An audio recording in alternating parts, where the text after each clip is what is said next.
प्रदेश ने अपने परंपरागत हस्तशिल्पी और कारीगरों को आगे बढ़ाने के लिए जहां वन डिस्ट्रिक्ट वन प्रोडक्ट के इस अभियान को आगे बढ़ाया है, वहीं विश्वकर्मा श्रम सम्मान के माध्यम से, पीएम विश्वकर्मा स्कीम के माध्यम से भी उन्हें प्रोत्साहित करने के लिए काम किया है, उसे एक प्लेटफॉर्म दिया है, उसे आगे बढ़ने के लिए एक नई प्रेरणा प्रदान की है।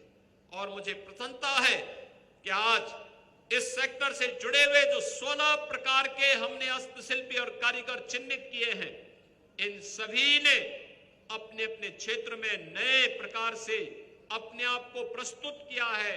समाज और मार्केट की मांग के अनुरूप इन हस्तशिल्पियों ने नई डिजाइन के साथ, नई टेक्नोलॉजी के साथ, समाज की मांग के अनुरूप उस प्रकार से अपने आप को तैयार करके आज अपनी सामर्थ्य का लोहा प्रदेश के अंदर और देश के अंदर दिया है, तो स्वयं स्वावलंबन का एक मॉडल भी प्रस्तुत किया है। मिशन मिलेट के नाम पर भी प्रदेश के अंदर जो हमारे परंपरागत अन्नदाता किसानों के द्वारा मोटे अनाज, जिसको एक प्रकार से हम विस्मृत से कर चुके थे, उस दिशा में अन्नदाता किसानों ने कार्य करना प्रारंभ किया। खेती की लागत कम हो, उत्पादन बढ़े, लागत को कम करना, उत्पादन को बढ़ाना, नेचुरल फार्मिंग उसका एक माध्यम है। और मुझे प्रसन्नता है कि उत्तर प्रदेश के आज 34 जनपद इस अभियान के साथ जुड़ करके तेजी के साथ इस कार्यक्रम को आगे बढ़ा रहे हैं। अगर हमें उन गंभीर बीमारियों से जो आज मुंह पाए समाज को निगलने के लिए दिखाई देता है, उस अभियान को अगर हम देखें, उस प्रवृत्ति पे रोक लगाने के लिए मिलावट को दूर करना होगा। फर्टिलाइजर, केमिकल और पेस्टिसाइड की कम आपूर्ति और उसे कम से कम इस्तेमाल करके नेचुरल फार्मिंग से, प्राकृतिक पद्धति से अगर हम खेती बाड़ी को आगे बढ़ाते हैं, कोई कारण नहीं कि आने वाले समय में स्वदेशी का ये मॉडल न केवल अन्नदाता किसानों की लागत को कम करेगा, उत्पादन क्षमता को बढ़ा करके उन्हें कई गुना आमदनी उनकी करने में सफलता प्राप्त करेगी। पिछले 8 वर्ष में उत्तर प्रदेश ने एक लंबी छलांग लगाने की दिशा में एक नए कदम बढ़ाए हैं।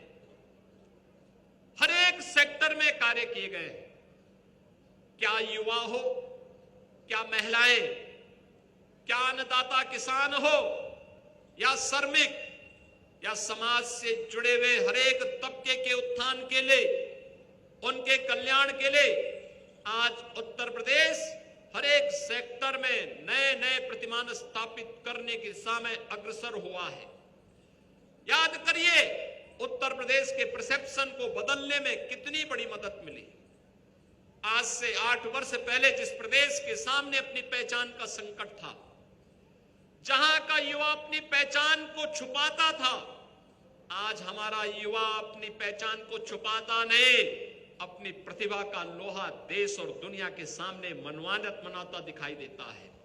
ये भारत के उत्तर प्रदेश की एक नई सामर्थ्य सामने आई है। आज उत्तर प्रदेश की ये युवा शक्ति उत्तर प्रदेश को देश की अग्रणी अर्थव्यवस्था के रूप में प्रस्तुत करते हुए दिखाई दे रहा है। ये वही उत्तर प्रदेश है। 8 वर्ष पहले दंगे होते थे, गुंडागिर्दी अराजकता चरम पर थी, न बेटी सुरक्षित थी, न व्यापारी सुरक्षित था, आम नागरिक असुरक्षित महसूस करता था। बहुत सारे जनपदों में, बहुत सारे कस्बों में सूर्य अस्त के साथ ही कर्फ्यू जैसा माहौल दिखाई देता था। लेकिन आज उत्तर प्रदेश सुरक्षा का एक नया मॉडल प्रस्तुत कर रहा है। न केवल सुरक्षा का मॉडल प्रस्तुत कर रहा है, बल्कि उत्तर प्रदेश ने देख लिया है कैसे दंगा मुक्त हुआ जाता है, कैसे सुशासन की नींव को सुदृढ़ किया जा सकता है, कैसे परसेप्शन को कर्मिक रूप से बदलने में सफलता प्राप्त की जा सकती है। आज उत्तर प्रदेश उस दिशा में तेजी के साथ आगे बढ़ा है। उत्तर प्रदेश के नौजवानों के लिए नौकरी और रोजगार की ढेर सारी संभावनाएं आगे बढ़ी हैं। पिछले 8-8.25 वर्ष के अंदर उत्तर प्रदेश ने 8.5 लाख नौजवानों को सरकारी नौकरी दी। तो प्रदेश के परंपरागत उद्यम को प्रोत्साहित करने का परिणाम था कि प्रदेश में 1,62,00,000 से अधिक हमने युवाओं को एमएसएमई सेक्टर में समायोजित करने में भी सफलता प्राप्त की। सुरक्षा का बेहतर माहौल मिला तो प्रदेश में निवेश के बेहतरीन गंतव्य के रूप में स्थापित हुआ। आज देश के अंदर आप देखेंगे, किसी भी व्यक्ति से आप पूछेंगे, किसी भी उद्यमी से पूछेंगे कि वह निवेश कहां करना चाहता है, उसकी प्राथमिकता होती है कि इन्वेस्टमेंट का ड्रीम डेस्टिनेशन कोई एक राज्य बन सकता है और है। आज के दिन पर उसमें उत्तर प्रदेश देश के अंदर अग्रणी राज्यों में उत्तर प्रदेश की गिनती होती है। आपने देखा होगा, जिस प्रदेश में पहले उद्यमी अपना व्यापार समेट करके प्लान करने के लिए दिखता था, उस प्रदेश में देखते ही देखते 45 लाख करोड़ के निवेश के प्रस्ताव प्राप्त हो जाना, उस प्रदेश में 15 लाख करोड़ के निवेश जमीनी धरातल पर उतर जाना, इन 15 लाख करोड़ के निवेश प्रस्तावों के माध्यम से लाखों नौजवानों को अपने ही गांव और अपने ही जनपद में नौकरी की संभावना विकसित हो जाना, यह इस बात का द्योतक है कि उत्तर प्रदेश में सामर्थ्य थी, उस प्रकार की संभावनाएं थी, लेकिन उन्हें अपने राजनीतिक स्वार्थों के कारण लोगों ने जमीनी धरातल पर नहीं उतरने दिया था। परिणाम था उत्तर प्रदेश बीमारू बनता गया, उत्तर प्रदेश बीमारू बनता गया। उत्तर प्रदेश के सामने पहचान का संकट आ खड़ा हुआ, लेकिन आज उत्तर प्रदेश बीमारू राज्य नहीं।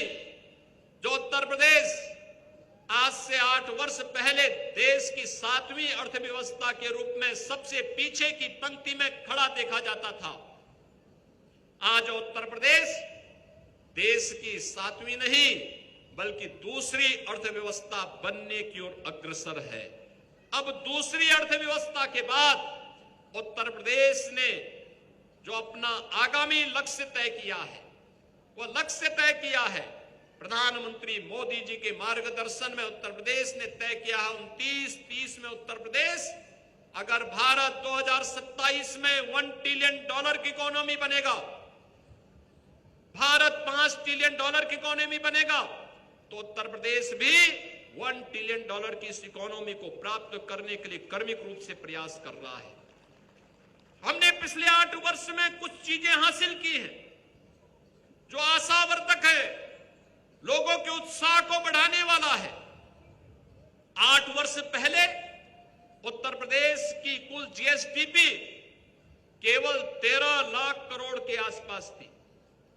उत्तर प्रदेश की प्रति व्यक्ति आय केवल 43,000 रुपये थी।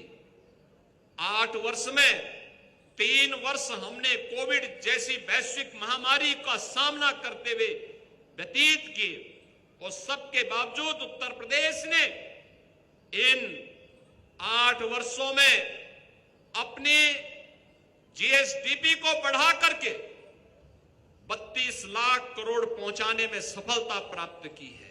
याद करिए, दोगुने से अधिक रफ्तार के साथ हम बढ़े। प्रदेश की ग्रोथ रेट आज के दिन पर नेशनल ग्रोथ रेट से बेहतर दिशा में आगे बढ़ी है।